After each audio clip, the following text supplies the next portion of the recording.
গাড়ির পরিচয়টাকে দিই। এটা হলো প্রিয়াস 2016, মানে এটা হলো এস প্যাকেজ। প্রায় 1.5 বছর ইউজ করছি গাড়িটা। তো এই গাড়িটাতে একটা অপশন আছে, ক্রুজ কন্ট্রোল একটা অপশন আছে। মাওয়ার যে এক্সপ্রেসওয়ে, এখানে আসলে এটা চালাই।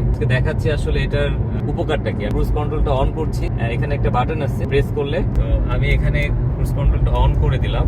স্পিড দেখা যাচ্ছে 81 এ আমার ফিক্স হয়ে গেছে।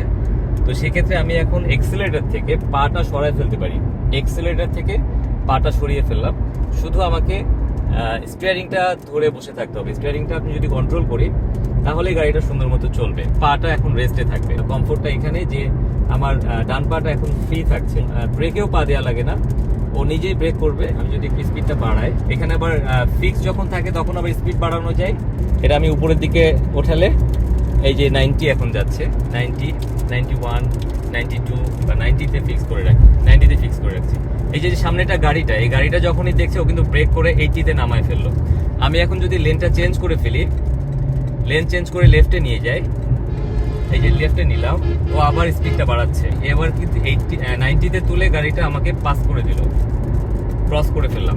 আবার আমি রাইট সাইডে নিয়ে যাচ্ছি, এই ডান দিকে চলে এলাম, গাড়িটা কিন্তু 90-তেই থাকছে।